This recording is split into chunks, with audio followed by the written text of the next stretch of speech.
좀 더 구체적으로 그 안에서 제가 어떤 경험을 했고 또 그래서 이런 연구 주제에 대한 관심을 갖게 되는지를 말씀드리도록 하겠습니다. 저는 이제 한국청소년상담원이라는 곳에 95년에 취업을 했습니다. 95년 그때는 그 기관의 이름이 청소년 대화의 광장이라는 곳이었습니다. 좀 어색하고 이상한 이름이죠. 청소년 상담원이라고 하는 것이 사실 91년도 청소년 기본법이 제정이 되면서 그때부터 사실 법 안에는 청소년 상담원이라는 이름이 있었습니다. 그 기관을 설립한다 라고 하는 것이 91년 제정된 청소년 기본법에 이미 있습니다. 그렇지만 기관을 세워서 운영하는 상황이 이제 93년도에 생기게 되는데 그때 기관을 설립하면서 정부에서 법에 있는 청소년 상담원이라는 이름을 준 것이 아니고 청소년 대화의 광장이라고 하는 약간 이상한 이름을 부여를 했어요. 아마 제가 생각할 때는 당시 법을 이제 실행을 해 나가면서 그 법에 있는 이름을 가지고서 기관을 설립하면 그 법의 근거에서 기관이 운영돼야 되기 때문에 법을 고치지 않는 한 그 기관이 계속 돼야 될 부담을 정부가 갖지 않았을까 생각을 합니다. 그래서 시범적으로 어떤 유사한 기관을 세워서 해보고 얘가 잘 하고 있으면 잘 되면 그 다음에 법적 이름을 부여하려고 한 게 아니었을까? 이건 제 혼자 개인적인 추측입니다만. 그래서 이제 93년에 청소년 대화의 광장이라는 기관이 출범을 했고, 저는 이제 2년 뒤에 95년에 거기에 취업을 했습니다. 거기서 이제 여러 업무들을 이제 맡아서 하게 될 때, 처음에 이제 부모교육 업무를 했었고, 그게 이제 여기는 청소년 상담, 그 부모교육 팀에서 그 일을 했었고, 그 다음에 집단 상담도 했었고 했는데, 제가 이제 기획부를 가서 일을 하게 됐는데, 기획부라고 하는 것이 전체적인 예산, 사업들, 정책 이런 거를 관여해야 되는 부분이기 때문에 상담 전공자들 입장에서는 별로 반갑지 않은 부서입니다. 근데 제가 이제 제 기억으로는 96년도, 그러니까 2년차 끝나고 3년차가 넘어갈 때에 이제 부서에서, 그 기관에서 내년도에 어떤 부서로 가고 싶은가에 대한 일종 조사를 했었습니다. 물론 그 조사를 한다고 해서 그대로 되지는 않습니다만, 그래도 이제 기관을 운영하시는 분들 입장에서는 이 각각의 구성원들이 어떤 곳을 선호하는가 나름대로 이제 고려를 하시려고 그런 조사를 했던 걸로 생각합니다. 근데 그때 제가 이제 기획부를 일지망으로 신청을 했었습니다. 당시 이제 그 기관의 기관장이셨던 박성수 전 서울대 교수님께서 거기 그 당시에 이제 원장님을 하고 계셨는데, 제가 이제 그쪽 기획부 낸 것을 보시고 나중에 이제 어떤 자리에서 말씀하실 때 상담 전으로 들어온 직원들 중에서 기획부를 신청한 사람은 김인규가 처음이다 이런 얘기를 하셨어요. 그러니까 그만큼 기획부는 깊이 부서였던 거죠. 근데 저는 당시 2년간 그쪽에서 일을 하면서 기획부 일이 참 중요하구나 라는 생각을 했고, 그래서 지원을 해서 2년 정도 그쪽 기획부 일을 했었습니다. 기획부라고 하는 것이 예산을 따야 되고, 즉 예산이라고 하는 것이 이제 정부 출연기관이기 때문에 그냥 무조건 돈이 주어지는 것이 아니라 나름대로 예산 계획을 해서 설득을 해야 되는 과정. 그 설득이라고 하는 것은 그 당시에 이제 주무부처였던 정부의 부처 내지 또한 예산 담당하고 있는 지금의 이제 재경부 이런 것도 가야 되고, 필요에 따라서 국회의원도 만나야 되고 이런 곳입니다. 물론 저는 이제 책임지는 역할은 아니었기 때문에 이제 위에 이제 부서장들께서 말씀하신 것들을 이제 운영하는 과정에서 도움을 드리는 입장이었지만, 거기에 함께 하면서 지금 제가 이제 관심을 갖게 되는 이제 정책, 제도, 법에 대해서 더 관심을 많이 갖게 됐던 것 같아요. 그것이 이제 제가 이쪽에 관심을 갖게 된 첫 번째 계기였다고 생각이 들고요. 제가 이제 98년도인가 99년도에 이제 그쪽을 나와서 다른 기관을 좀 다니다가 박사 학위를 한 이후에 다시 또 청소년 상담원에 입사를 했습니다. 이제 박사 학위를 했기 때문에 교수 자격으로 이제 들어가게 되는데, 그때 맡았던 일이 청소년 상담사 자격 연수 파트 일을 맡았습니다. 자, 청소년 상담사라는 자격 제도는 아까 말씀드렸던 91년도에 청소년 기본법이 만들어질 때 그때 이미 법 안에 있었던 자격 제도입니다. 그런데 93년이 되어서야 법이 실제로 실행이 된 겁니다. 청소년 상담사 자격은 2003년도에 이제 처음에 시행이 됐습니다. 즉 법이 만들어진 한 10년이 지나야지 실제 그 자격제도가 시행됐다는 거죠. 그래서 지금 이따가 말씀드리겠습니다. 저희가 상담사법을 만들자라고 해서 그것이 만들어진다고 해서 바로 그 해부터 그 자격제도가 시행된다고 말할 수 없습니다.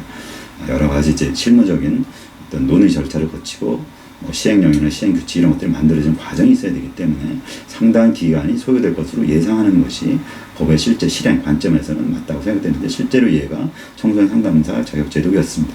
저는 이제 2003년에 청소년 상담사의 그 자격 연수 파트를 맡아서 2년간 그 일을 담당을 했었는데 지금 여러분들 청소년 상담사 자격제도 취득하신 분은 아시겠지만 시험 합격하고 면접 한 다음에 합격하신 분들이 한해서 100시간 연수를 하도록 되어 있잖아요. 뭐 지금은 이제 집에서 하는 그런 과제나 이런 것들을 포함해서 약 70 내지 80시간을 실제로 연수를 모여서 하는 것으로 알고 있습니다만 당시에는 100시간을 이제 그대로 했어야 됐고 그 당시 평일날 기준으로 한다면 이제 2주 반 정도를 이제 모여서 해야 되는 상황이었습니다. 그래서 천안에 있는 청소년 연수원을 이제 빌려서 저희가 여름부터 시작해서 그 일을 했었는데 그 일을 하면서 이제 자격제도에 대한 관심을 더 당연히 이제 갖게 됐고 연구도 참여를 하고 또 정책에 대한 관심도 실제로 이제 실행하는 어떤 경험들을 쌓게 됐다고 생각합니다. 그리고 이제 한국상담학회에서 제가 있는 지역인 전북상담학회 학회장도 했었고 또 분과학회인 학교상담학회 회장도 했었고 제가 이제 총무이사 우리 상담학회 전체 어떤 사무를 관장해야 되는 총무 역할, 부회장, 또 회장 역할을 하면서 당연하게 이제 이런 제도 정책에 대한 관심들을 많이 갖게 됐었습니다.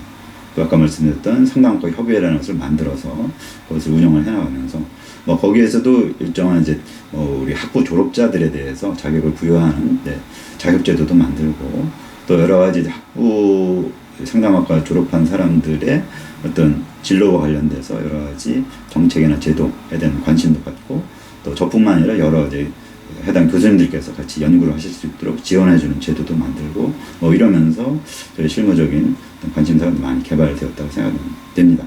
지금은 이제 상담진흥협회 회장을 하면서 올 한 해 동안 아시겠습니다만 이런 상담법 관련된 많은 이슈들, 논란들이 있었고 거기에 행사들이 있었고 또 거기에 참여하면서 더 실무적으로 국회나 혹은 뭐 이제 보건복지부 관계에 대해서 혹은 뭐 저희 상담 분야라고 할 수 있는 우리 분야에서 여러 단체들과의 관계들을 경험을 하면서 또 이런 제도 정책 연구뿐만 아니라 실행을 할 수 있는 역량이라는 게 참 필요하고 중요하구나 하는 것들을 경험을 하게 됐습니다. 그리고 제가 또 관여했던 것들 중에는 NCS라는 것에 이제 관여를 하게 됐습니다. NCS는 이제 국가직무능력 표준이라고 하는 것인데 저희 상담 분야에서는 2013년도에 직업상담이 개발됐고 2014년도에 청소년 상담복지, 2015년도에 상담심리 등 현재는 이제 저희 분야라고 할 수 있는 한 3개 정도의 세 분류 NCS가 개발되어 있는데 저는 이제 2014년도에 청소년 상담복지 NCS가 개발될 때 연구위원으로 참여를 했고 2015년도 심리상담이 개발될 때 제가 연구 책임자로서 참여를 했습니다. 그래서 이제 이 NCS라고 하는 것이 우리 상담 분야에 필요하다. 또 그것을 잘 만들어가는 과정에 참여를 했고 또 그것을 이제 전파하는 일종의 전도사 역할도 하고 있습니다. 사실 저는 이제 NCS 처음 2014년도에 청소년 상담복지에 이제 들어가자라고 할 때 처음에 이제 반대했었습니다. 이것이 NCS가 일반적으로 이제 기술직 쪽에서 이제 개발하는 것이 처음 시작이 됐었고 2000년대 넘어가면서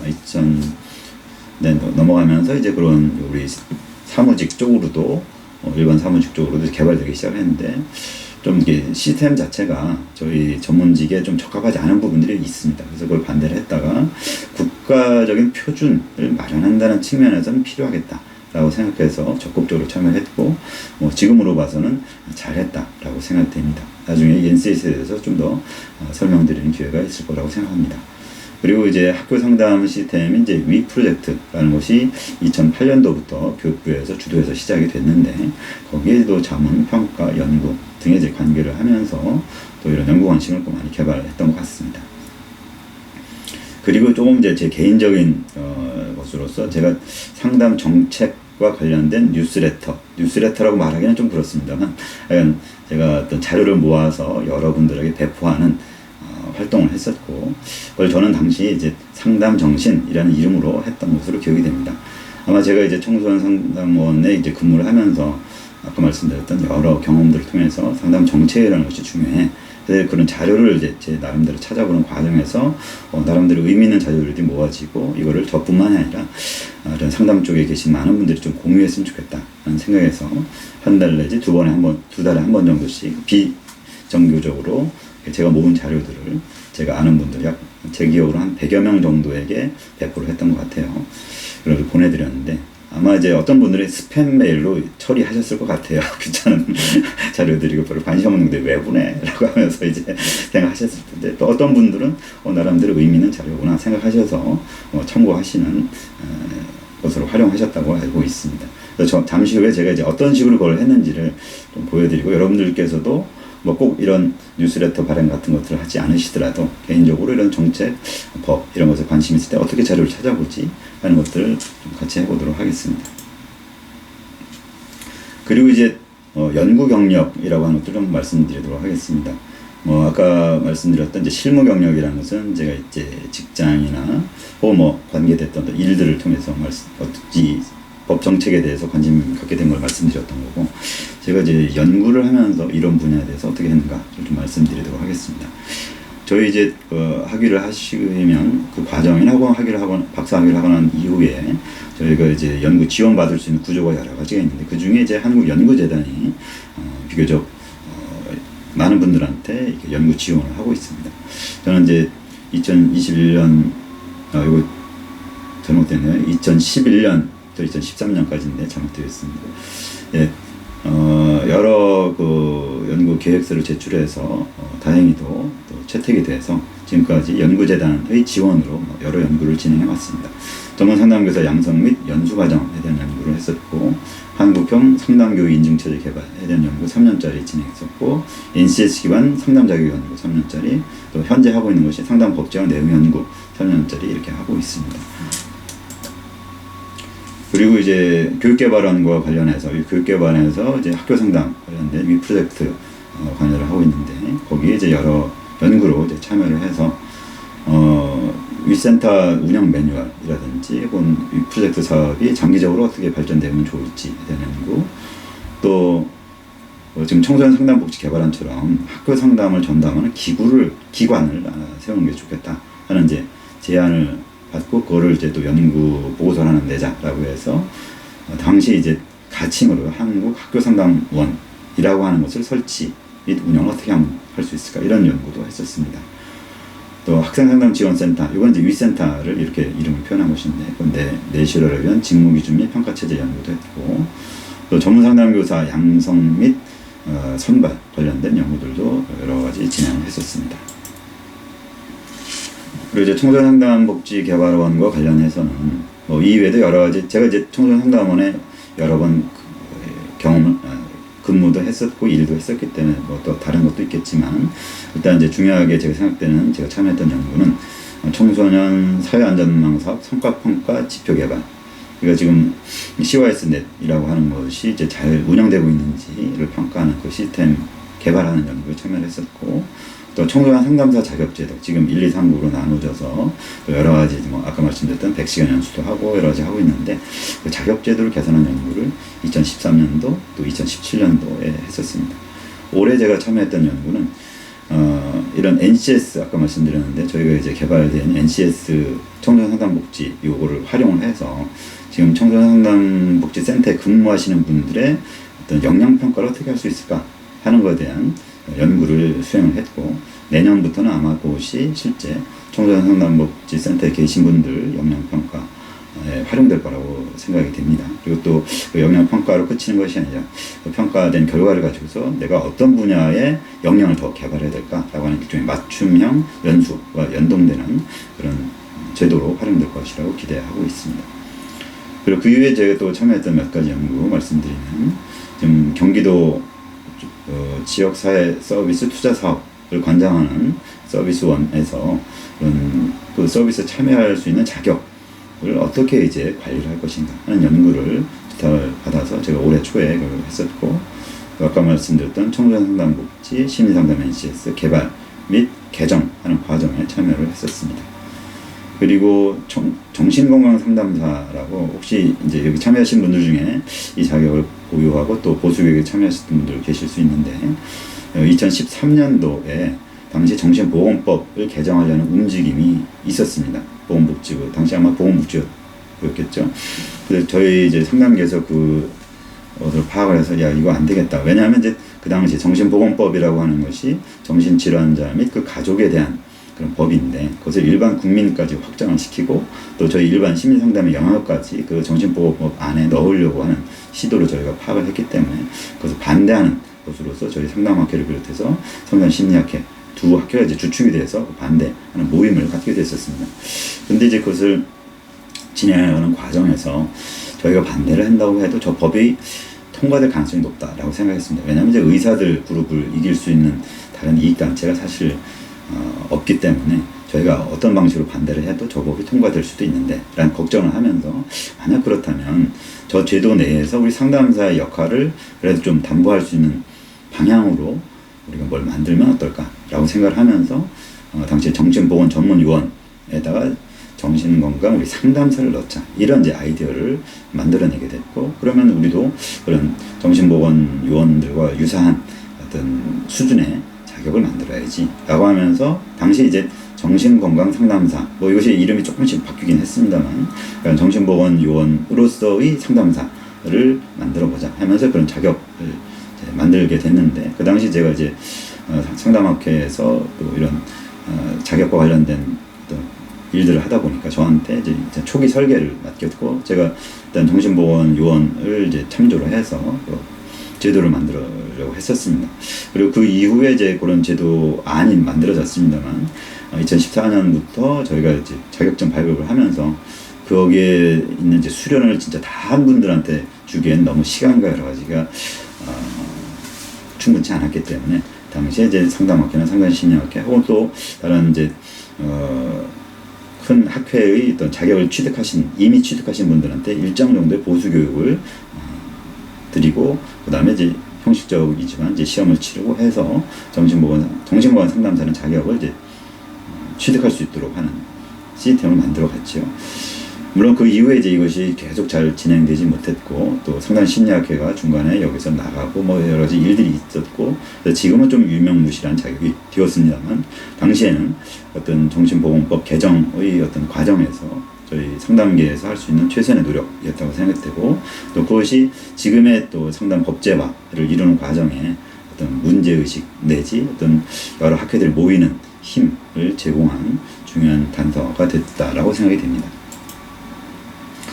네, 그리고 이제 제가 상담 전문가로서 여러 활동을 하면서 책을 쓰거나 혹은 번역하는 과정에서 제가 이제 이런 법제도 관련돼서 관심을 갖고 참여했던 책들을 소개해드리면 일단 2013년도에 이제 한국의 학교 상담 체제라고 해서 당시 이제 위 프로젝트를 중심으로 해서 전문 상담 교사 제도 등에 대한 소개를 하는 책을 썼었고 상담과 법이라고 해서 저 이제 박사과정 제자들과 함께 우리 상담사들이 알아야 될 우리 상담과 관련된 여러 영역의 법들을 정리를 해서 책을 하나 썼었습니다.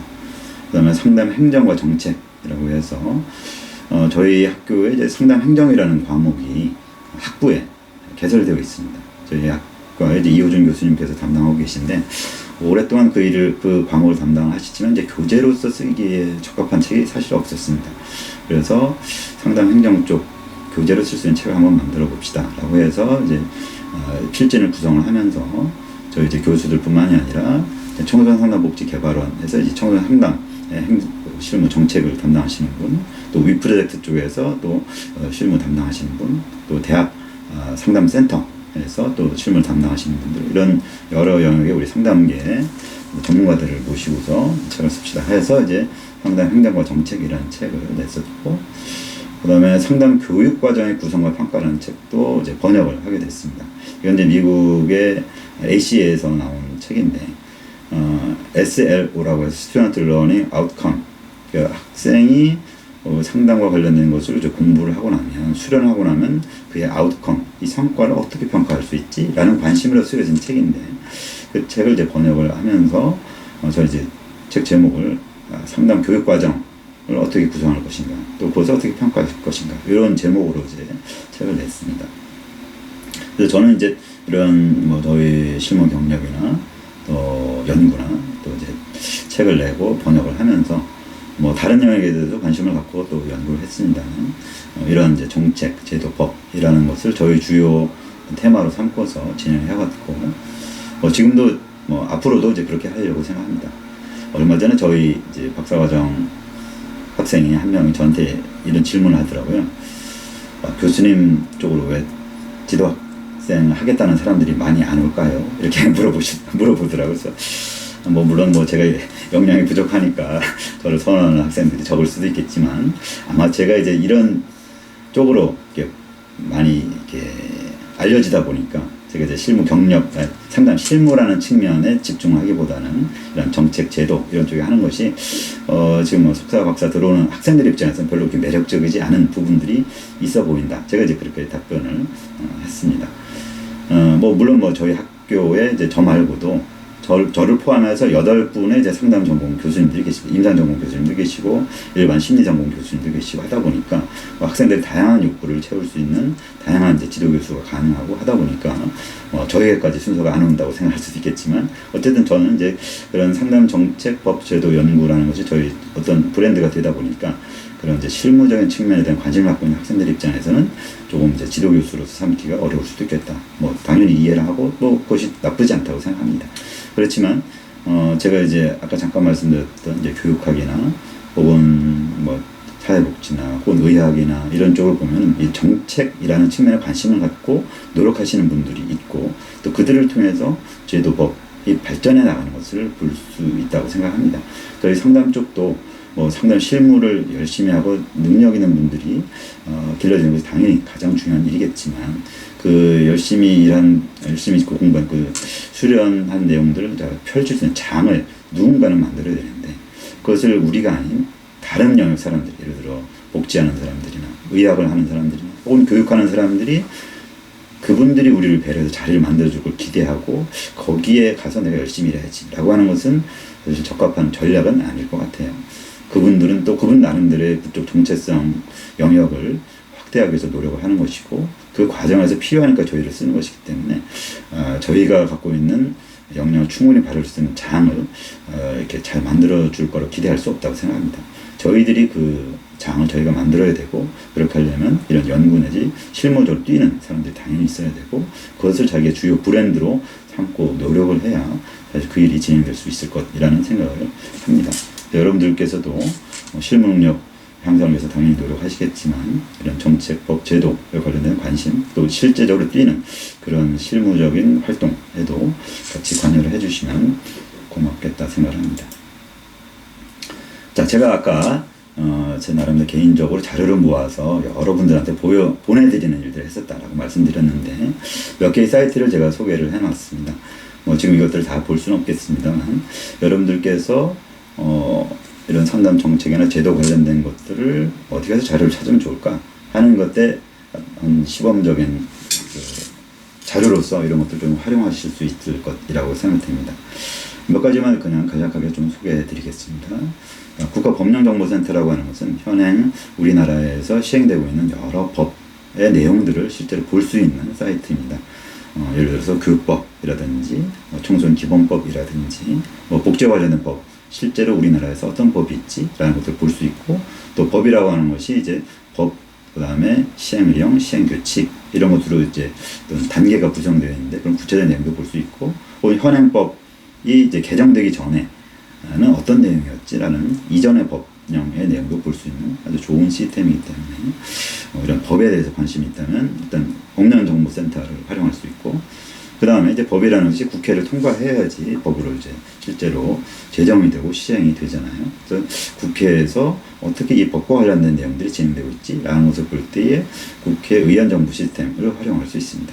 지금 올해 우리 상담계 쪽으로 상담 쪽 법 3개, 또 심리 쪽 법 하나, 이렇게 4개의 법안이 보건복지위원회에 이제 올라가 있고 좀 상정까지 되어 있는데 그 내용들을 파악하시려면 이제 여기 국회 의원정보 시스템에 들어가 보시면 자세한 내용들을 보실 수가 있습니다.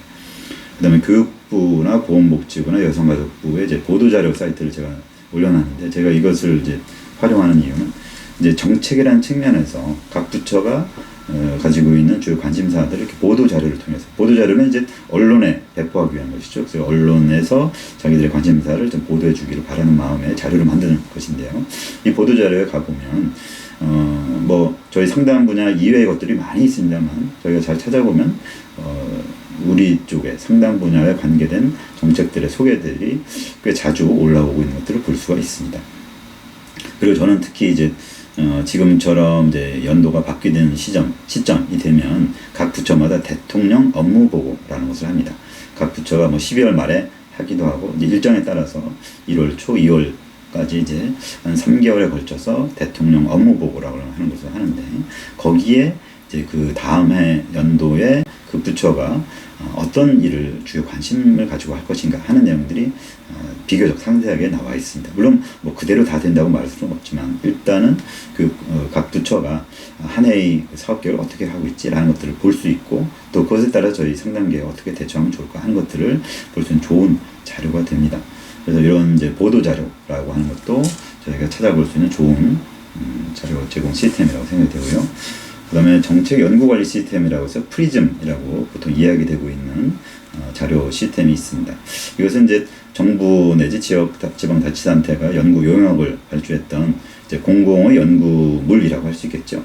정책 연구 관련된 내용들일 수 있는데, 그런 것들을 우리 일반인들도 활용할 수 있도록 공개를 해놓는 시스템입니다. 물론 뭐 모든 정책 연구가 다 공개되지는 않습니다. 그 중에 어떤 것들은 좀 비밀이 필요하다라고 해서 공개하지 않는 보고서도 있습니다만, 상당히 많은 정책 연구 보고서들이 이미 이제 공개가 되어 있습니다. 여기 가시면 우리 상담 분야의 다양한 정책 연구들에 대해서 볼 수 있고 또 활용할 수 있도록 되어 있습니다. 그 다음에 저희 한국상담학회가 가지고 있는 이제 보도자료 시스템도 있습니다. 저희 한국상담학회 홈페이지에 들어가시면 학회 소식란에 상담 전문가 칼럼이라는 란이 있어요. 거기를 클릭해서 들어가시면 그 옆에 상담 관련 보도자료라고 해서 매주 전국 언론에서 보도된 상담 관련된 보도 기사들의 링크가 걸립니다. 그러니까 여기 가시면 우리 상담학회 사무국에서 이거 매주 사실 되게 노력을 하는 거거든요. 전국에 있는 그 언론 검색을 해서 상담 분야의 언론 기사가 어떤 게 났는지를 찾아서 그걸 링크를 걸어주는 건데, 상당히 좋은 자료이고, 우리가 꼭 뭐 상담 정책에 대한 관심이 아니더라도 우리 상담과 관련해서 어떤 이슈가 언론에 제기가 됐지, 뭐 좋은 기사도 있겠지만 또 문제되는 우리 상담 영역의 어떤 이슈들을 제시하는 것도 있을 텐데, 그래서 우리 상담계의 현황을 알 수 있는 또 좋은 자료일 거라고 생각이 됩니다. 그리고 제가 여러 번 말씀드렸습니다만, 청소년 상담복지개발원 홈페이지에도 많은 자료들이 이미 올라가 있고, 거기도 매년 연말에 이제 1년간 수행했던 연구 보고서들을 거의 다 올리고 있습니다. 좋은 자료도 상당히 많은데 활용하실 수 있겠고, 또 위 프로젝트, 우리 한국교육개발원에서 이제 관장해서 지금 위 특임센터라는 것을 운영하고 있는데, 거기에도 이제 여러 자료들을 올리고 있습니다. 네. 뭐 이런 것들이 이제 여러분들께서 이렇게 관심사를 개발하겠다고 했을 때 활용하실 수 있는 자료일 것이고, 물론 이거 말고도 많은 것들을 또 여러분들이 자체적으로 개발하실 수 있을 것이라고 생각이 듭니다.